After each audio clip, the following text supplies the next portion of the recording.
प्रधानमंत्री पंडित नेहरू जी ने मुख्यमंत्रियों को एक चिट्ठी लिखी थी। उस चिट्ठी में उन्होंने लिखा था, नेहरू जी लिखते हैं, अगर संविधान हमारे, आगे नेहरू जी लिखते हैं, अगर संविधान हमारे रास्ते के बीच में आ जाए, ये नेहरू जी लिख रहे हैं, अगर संविधान हमारे रास्ते के बीच में आ जाए, आगे नेहरू जी कह रहे हैं, तो हर हाल में संविधान में परिवर्तन करना चाहिए। ये नेहरू जी ने मुख्यमंत्रियों को चिट्ठी लिखी।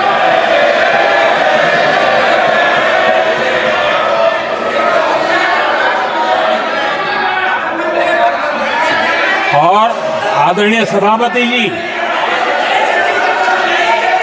ये भी देखिए, 1951 में ये पाप किया गया, लेकिन देश चुप नहीं था। उस समय राष्ट्रपति डॉक्टर राजेंद्र प्रसाद जी ने चेताया, ये गलत हो रहा है। उस समय स्पीकर पद पर बैठे हुए हमारे स्पीकर महोदय ने भी पंडित जी को कहा, गलत कर रहे हो। इतना ही नहीं, आचार्य कृपलानी जी, जयप्रकाश नारायण जैसे महान कांग्रेसी लोगों ने भी पंडित नेहरू ने कहा कि ये रोको, लेकिन पंडित जी का अपना संविधान चलता था और इसलिए उन्होंने इतने वरिष्ठ महानुभावों की सलाह मानी नहीं और उसे भी उन्होंने दरकिनार कर दिया। और आदरणीय सभापति जी, ये संविधान संशोधन करने का ऐसा खून कांग्रेस के मुंह लग गया कि समय समय पर वो संविधान का शिकार करती रही। ये खून मुंह पे लग गया। इतना ही नहीं, संविधान के स्पिरिट को लहू लहान करती रही। आदरणीय सभापति जी, करीब 6 दशक में 75 बार संविधान बदला गया। आदरणीय सभापति जी, जो बीज देश के पहले प्रधानमंत्री जी ने बोया था, उस बीज को खाद पानी देने का काम एक और प्रधानमंत्री ने किया। उनका नाम था श्रीमती इंदिरा गांधी।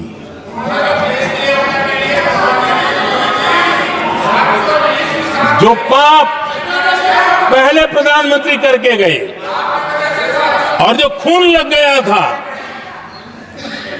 1971 में,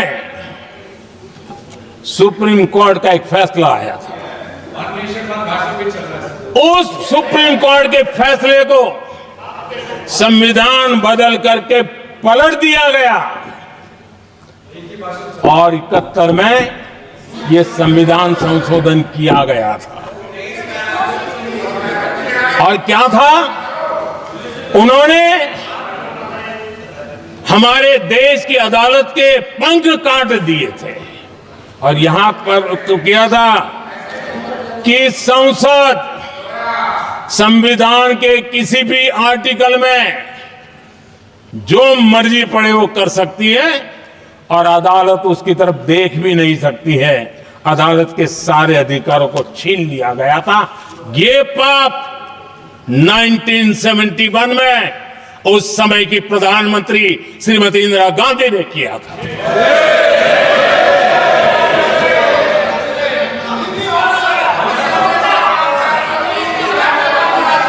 और इस परिवर्तन ने इंदिरा जी की सरकार को मौलिक अधिकारों को छीनने का और न्यायपालिका पर नियंत्रण करने का अधिकार दिया, सक्षम बना दिया था। आदरणीय सभापति जी, खून मुंह पे लग गया था, कोई रोकने वाला था नहीं। और इसलिए जब इंदिरा जी के चुनाव को गैर रीति के कारण, असंवैधानिक तरीके से चुनाव लड़ने के कारण अदालत ने उनके चुनाव को खारिज कर दिया और उनको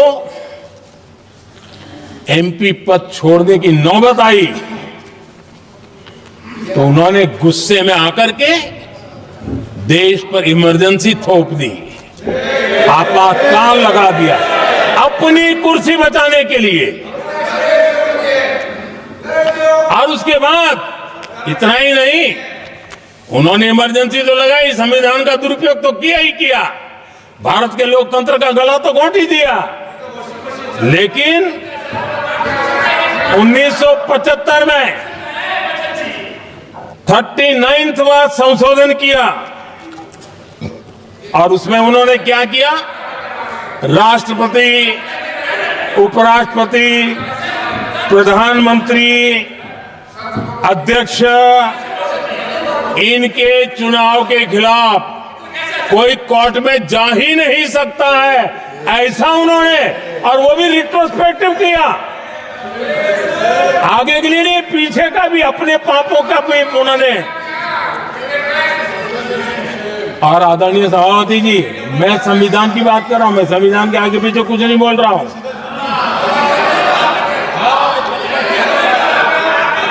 आदरणीय सभापति जी,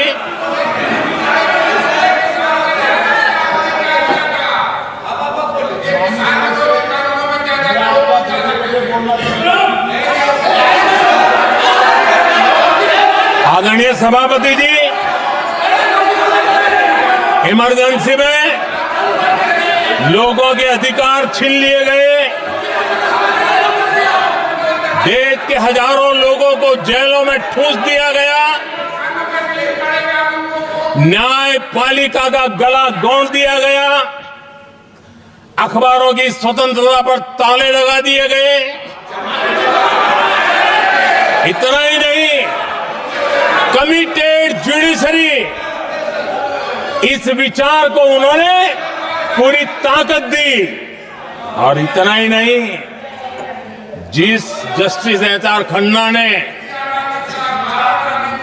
उनके चुनाव में उनको खिलाफ जो जजमेंट दिया था, वो इतना गुस्सा भरा था कि जब जस्टिस एच.आर. खन्ना, जो सीनियरिटी के आधार पर सुप्रीम कोर्ट के चीफ जस्टिस बनने थे,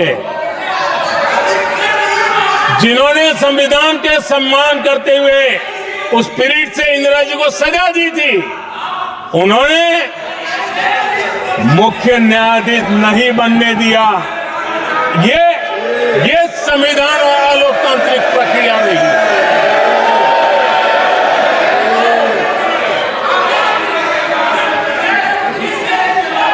आदरणीय सभापति जी, यहां भी ऐसे कई दल बैठे हैं जिनके मुखिया भी सारे जेल में हुआ करते थे। ये इनकी मजबूरी है कि वहां जाके बैठे हैं, उनको भी जेलों में ठूस दिया गया था।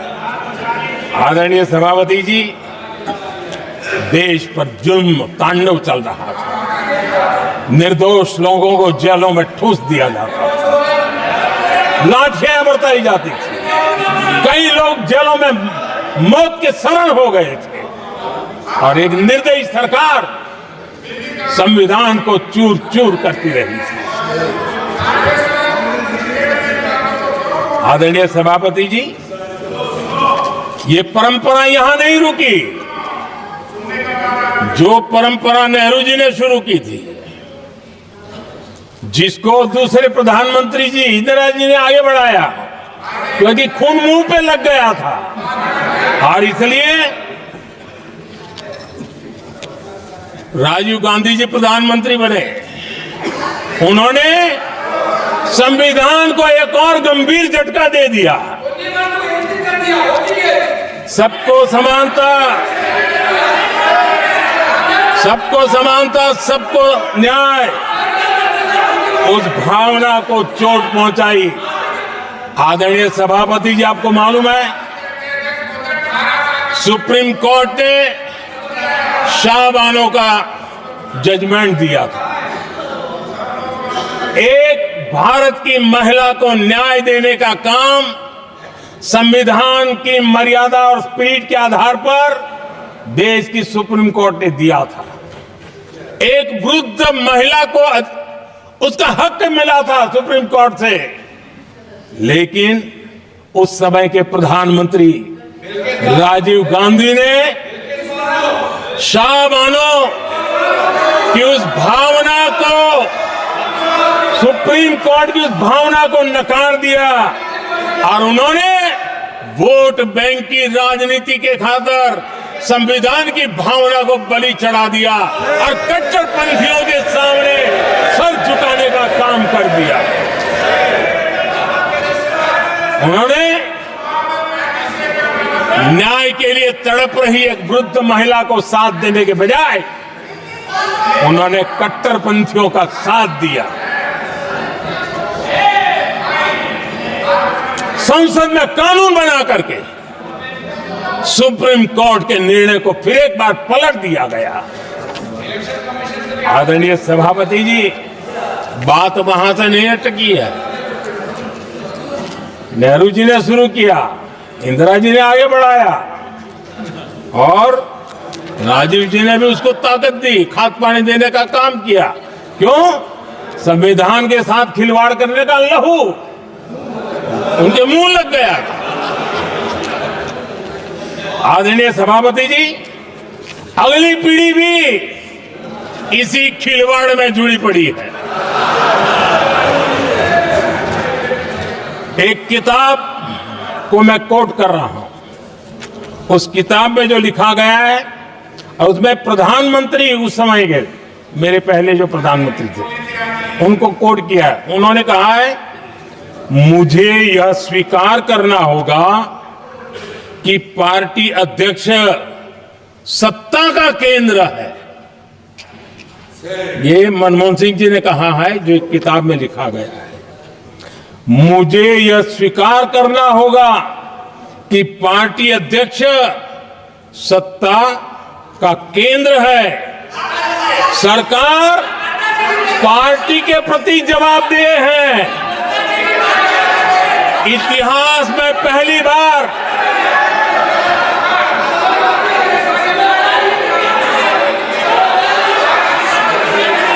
आदरणीय सभापति जी, नहीं, आप सदन इतिहास तरीके से में पहली बार ये तरीका बिल्कुल ठीक नहीं है। सदन के नेता बोल रहे हैं, आपको मर्यादा रखनी चाहिए। ऐसे सदन नहीं चलेगा इस तरीके से, गलत तरीका आपका ये। माननीय प्रधानमंत्री जी, आदरणीय सभापति जी, इतिहास में पहली बार संविधान को ऐसी गहरी चोट पहुंचा दी गई। संविधान निर्माताओं ने चुनी हुई सरकार और चुने हुए प्रधानमंत्री की कल्पना तक ही हमारा संविधान था, लेकिन इन्होंने तो प्रधानमंत्री के ऊपर एक गैर संवैधानिक, और जिसने कोई शपथ भी नहीं लिया था, नेशनल एडवाइजरी काउंसिल पीएमओ के भी ऊपर बैठा दिया। पीएमओ के ऊपर अघोषित दर्जा दे दिया गया।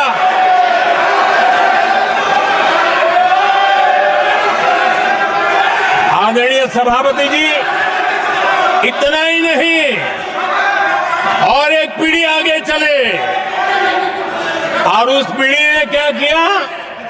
भारत के संविधान के तहत देश की जनता जनार्दन सरकार चुनती है और वो सरकार का मुखिया कैबिनेट बनाता है। ये संविधान के तहत है।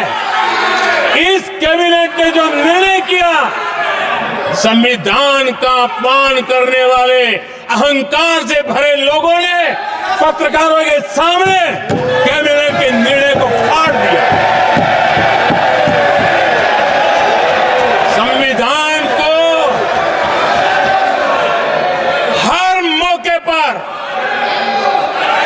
संविधान के साथ खिलवाड़ करना, संविधान को न मानना, ये जिनकी आदत हो गई थी। और दुर्भाग्य देखिए, एक अहंकारी व्यक्ति कैबिनेट के निर्णय को फाड़ दे और कैबिनेट अपना फैसला बदल दे। ये कौन सी व्यवस्था है?